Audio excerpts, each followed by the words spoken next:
Good day, everybody. Nikki Brown here. No matter where you are and no matter what part of the world you're in, I hope that you're having a good day. I am driving, but I have a word for today. And I didn't want to forget what I was saying in my mind. So I wanted to just get on here real quick. Although sometimes when I say it's real quick, it ends up not being real quick.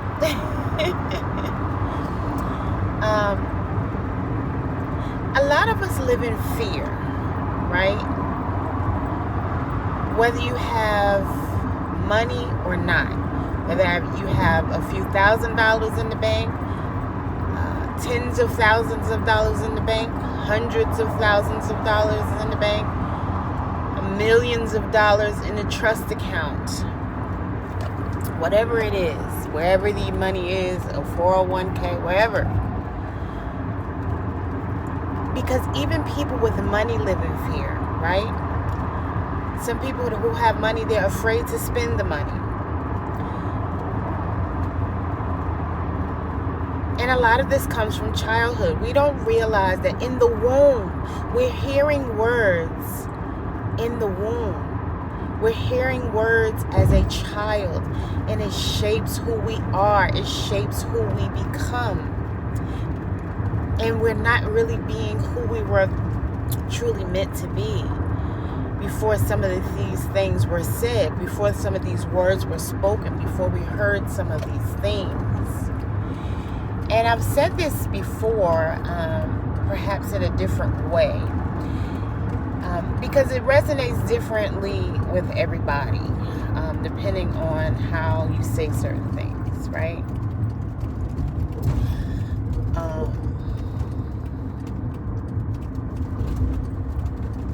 So, if you're in a place where you don't have money and you're in a lack or poverty mindset, by living in fear, by living in doubt, you continue to see that lack, that poverty mindset, because again, you're fearing or you're doubting the results. You're not trusting with the utmost confidence, which is basically what faith is, to have trust and confidence. And a lot of people don't look up words, like the meaning to certain words. People walk around and say, oh, I have faith, I have faith, I have faith. They're saying the words, I have faith, because they heard someone else say it. They heard the pastor say it. They heard their parents say it. They heard some other relatives say, I have faith. Yet they live in fear. They live in worry. One of the worst things is watching the news. North, east, west, south, right? Is what news stands for. I got that from Papa Duck. If y'all don't know who that is, PAPADUCK, right? He shares a lot of knowledge, right? And I had no idea. Like, I knew about the news, and they're basically the news is basically a bunch of propaganda that they want us to hear or want us to know, right? And it keeps us in fear, right? It keeps us in a lack mindset, thinking that, things will never change or things can never change. But we have the ability to change things with the power of our mind, right? Neuroscience confirms this. Traditional science confirms this, right? Yet we don't have enough knowledge about it to understand that there is truth. The brain is what is considered malleable or flexible, so it can be changed. We've been told, oh, the older you get, like, you're stuck in your ways and you can never change. But because you're being told that, you don't even try. You don't even attempt to change. You just settle into, oh, well, I'm old, so that means I'm never going to change. I'm always going to be this way. I'm always going to be this weight. I'm always going to be this, my bones are going to break down and deteriorate. I'm going to have to just sit down. Some people, I look at some people who are my age, right, 50. They've already convinced themselves that they're old. And I sometimes jokingly say it, although I really should not do that, because the subconscious mind doesn't know a joke, right? It hears what you're saying. And I know that I am still very young, right? So again, the subconscious mind does not hear this joke that you are telling, right? It just hears you saying what you believe that you really are. And in saying what you believe that you really are, it continues to be true in your life. So as long as this is true in your life,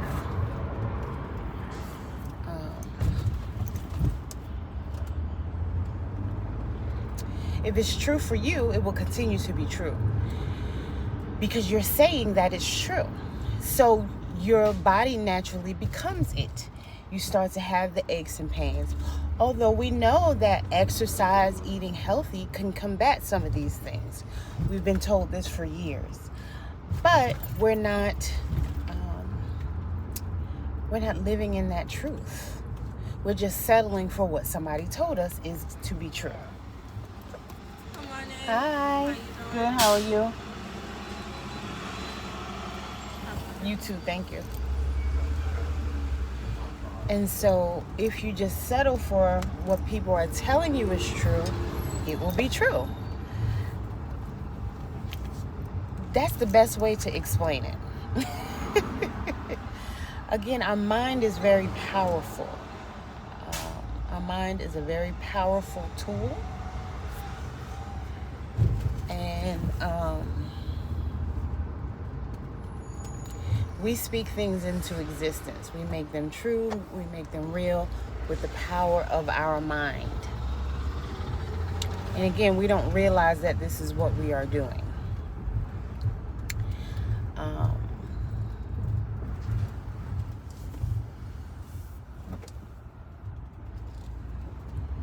We just think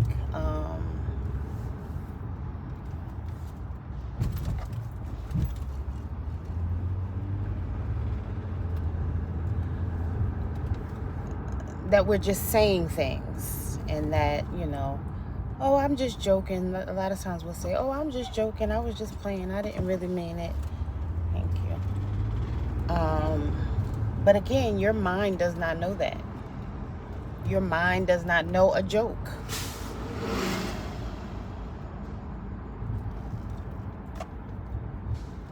Your mind knows what you're saying, and it makes it true in your life. And that's kind of how that works. Even if we don't understand it, that is basically how it works. We don't necessarily have to have comprehension of it.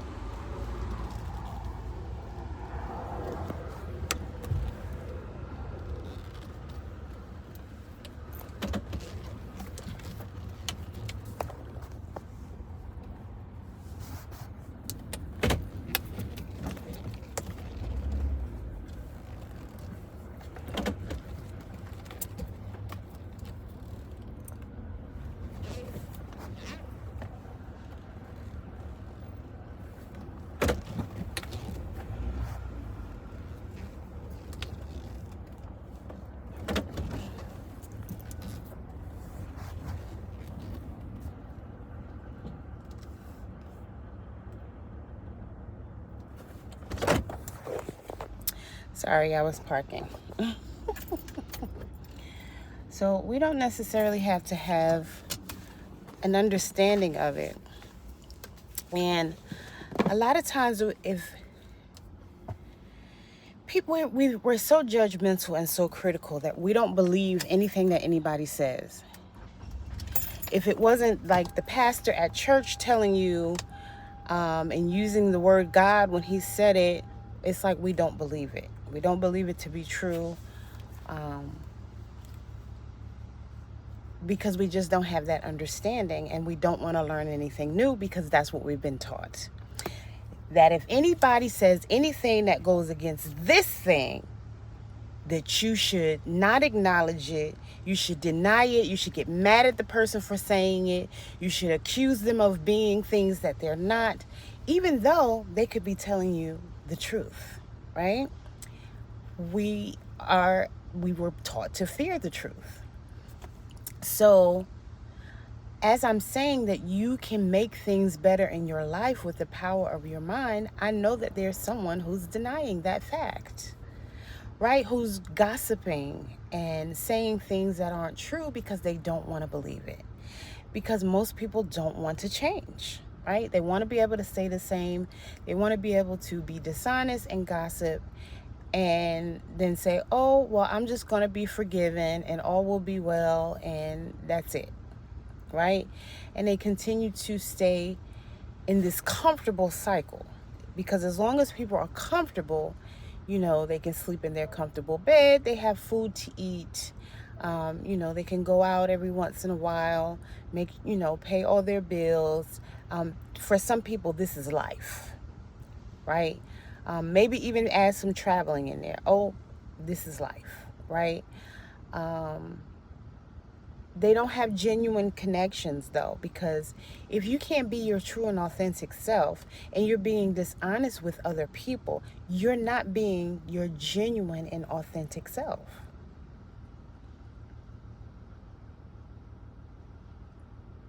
And again, this is something that people don't realize. You are not being your true, authentic self.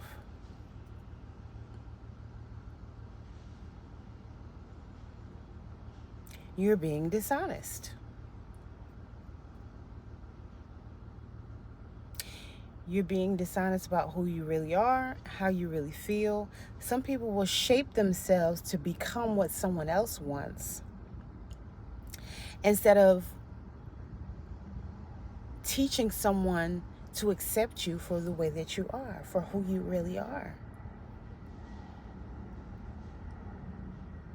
And then they'll be the first person to say that they were keeping it real.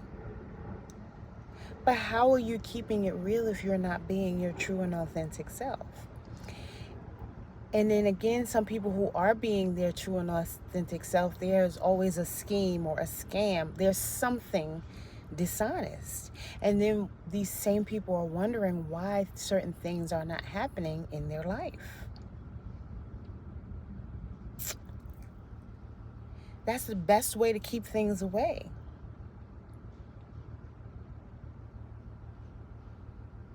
Right? But if we learn to be mindful and sit in silence and accept who we really are, right? Our life changes. Our life gets better.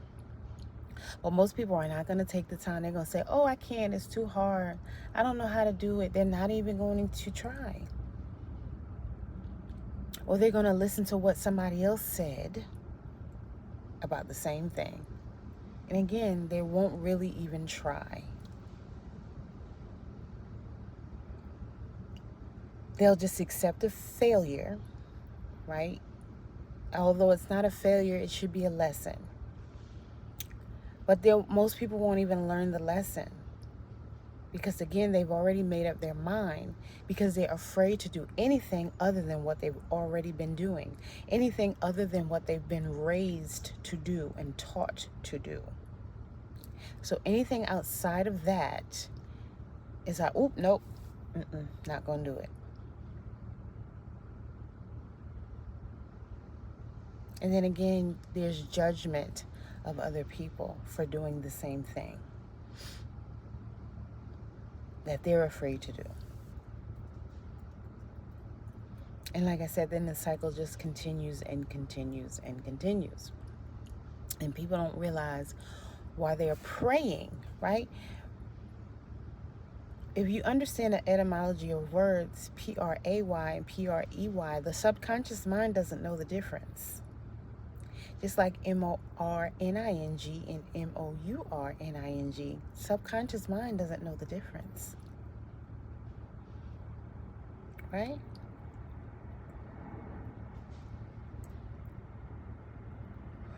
So we're saying words we don't truly understand the meaning of.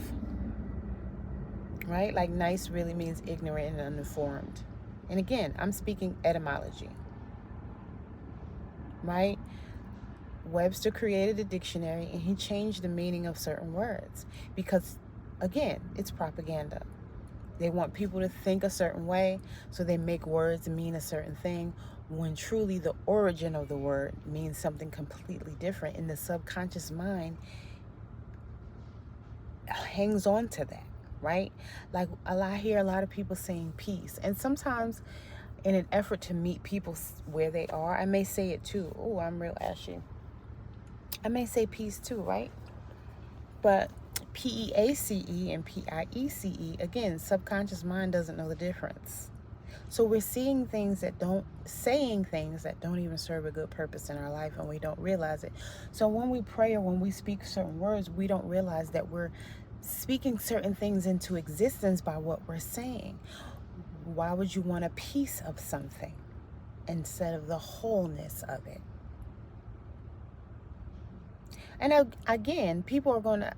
I even had one of my life coaching teachers.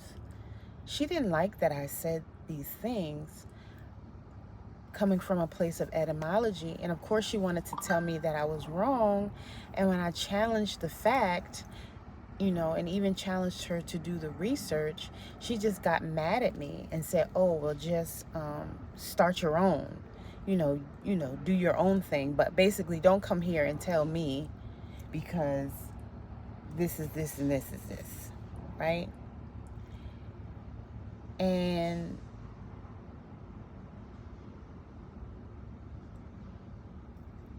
at that time, it really made me feel not so good, right? I'm being coached by you and you're saying things that are,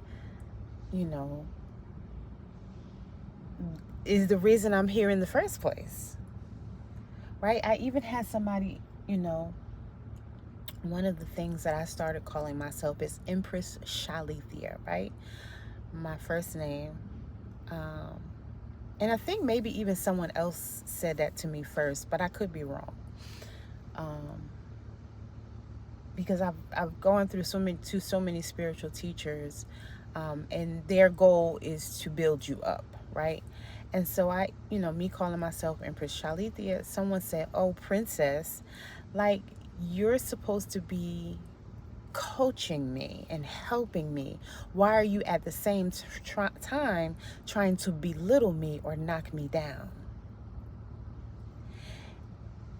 And I didn't accept it, but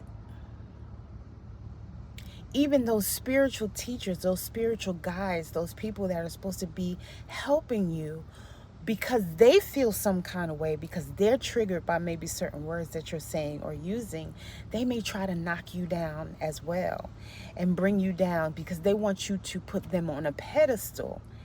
Because a lot of people, even spiritual people who know, some of them are still operating out of ego as well. And in some, and I'm not saying that either of these people were, but some people are just still dishonest, right? They're not doing it to genuinely help you. They're doing it to genuinely help themselves. They're wanting to get something out of it. And, everybody has narcissistic traits. Some have one or two. Some have all, have 10. Everybody's different. But again, even a spiritual teacher can come at you the wrong way because of whatever they have going on in their mind. And like, how dare you? I'm teaching you and I have this and I have that. And you don't have any of those things. So how dare you try to come? But, when I was earning my master's degree, one of the things that I learned is teaching and learning, it's reciprocal. So you can teach someone and learn from them at the same time. So that ego should not be there, regardless of what level of education you received. You can learn from an infant as much as you could from someone who's 100 years old. But again, with age, people feel like, oh, I'm supposed to be the one who's teaching and you're not supposed to teach, you're not supposed to have certain knowledge, or you're not supposed to teach me anything. Or if you do teach me something, you're making me feel less than because I've learned this over the years, and now you're introducing something different. How dare you? Again, this is ego. And people not wanting to change, not truly, people telling you, okay, with this mind we can change, but not wanting to change themselves, not wanting to see that change within themselves, because they want to be the ones in control. And if this is your classroom, that's great. But again, even if it's my classroom, I'm still open to learning new things. And I will write down what that person said, and I will go and do my own research. And then I share what I've learned. That's what we're supposed to do. We are one, and we are supposed to help each other realize that, so we can get to that higher level of consciousness and, get back to center. That's the best way I can describe it. We're not here for ego. It's not about our ego. We are supposed to be open to change, ready, willing, and able to change at any given time. Because that's one of the things that's really inevitable, change. And if you are willing to change on your own, it's a smooth transition. But sometimes when you're not ready, willing, and able to change on your own, there are things that will occur in your life that we don't like. And then we wonder why these things are occurring, because we didn't voluntarily, we got that nudge. Like I remember Oprah saying, it starts with that little pebble, and then pebble turned into a little rock, and then the rock turns into a brick, and then the brick turns into a brick wall. And then the next thing you know, the whole brick wall has to tumble down for us to accept this change, instead of just willingly accepting the change, right?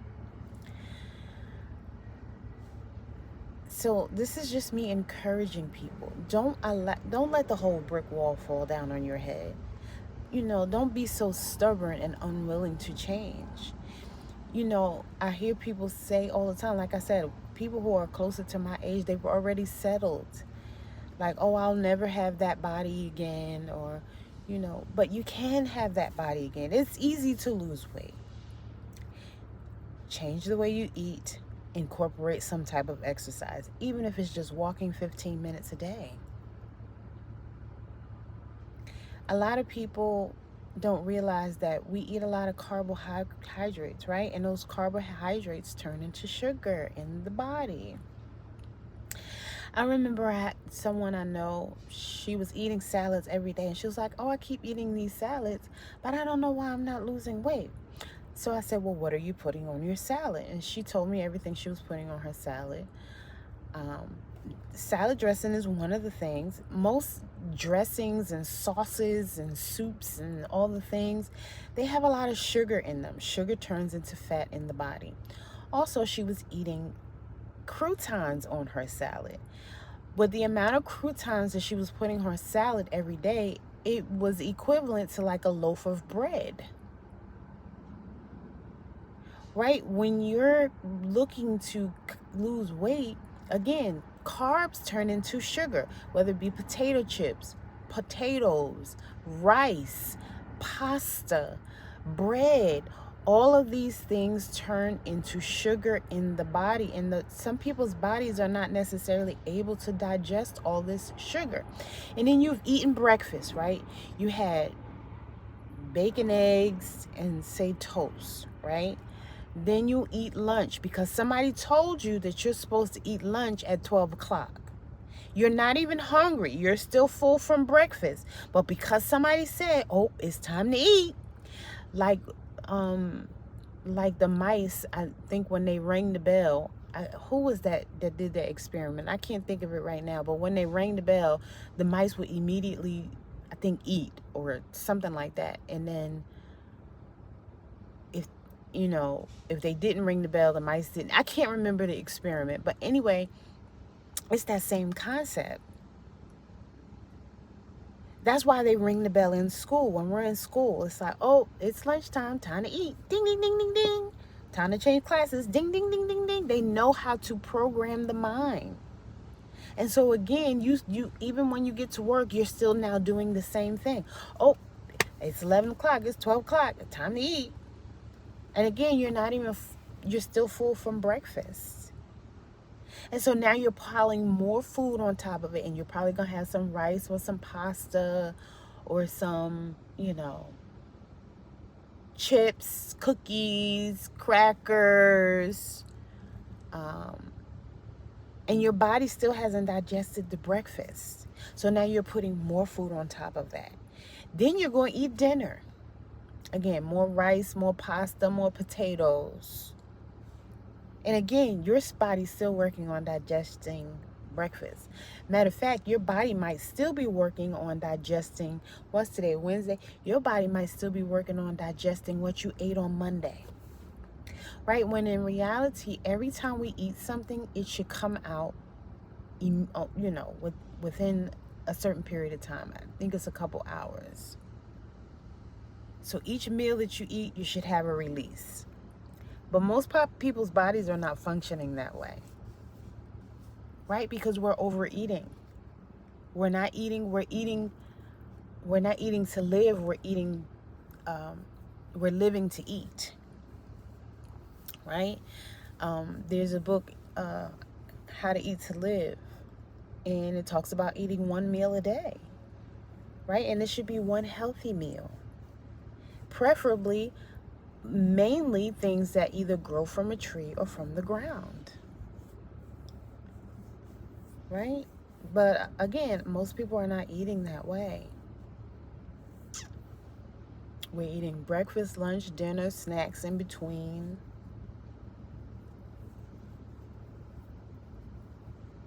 And a lot of times we're eating because we're stressed. And that stress usually turns into belly fat because we have an overload of cortisol in the body. And you can take cortisol supplements, but if you don't address the issues in the mind, which is the purpose of me doing this video in the first place, we have to change what we are thinking in our mind. What was said when we were in the womb, what was said when we were children, what was said when we became teenagers, what was said as young adults, and now what we say to ourselves because of what somebody else told us to say. These are not our original thoughts. Most people, these are not our original thoughts. It's what somebody else told us to think. How someone else told us we should feel.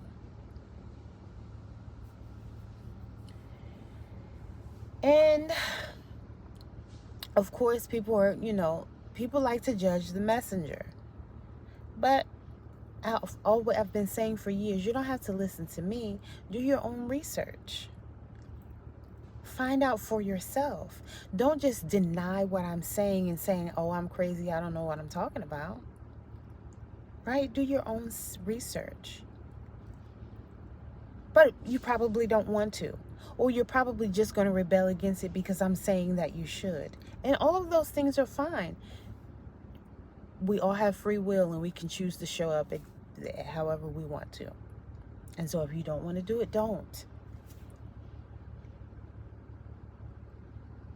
But if you would like to take into consideration that this is the reason why things are not changing in your life, then there you go. All right? As always, I love y'all, and I want the best for you.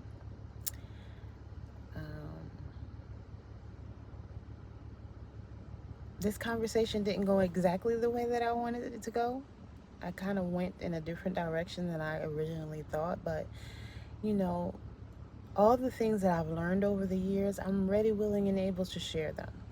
And this is why I'm here on this platform sharing what I know to help the collective, right? This is not about, me. This is about me helping people to help themselves.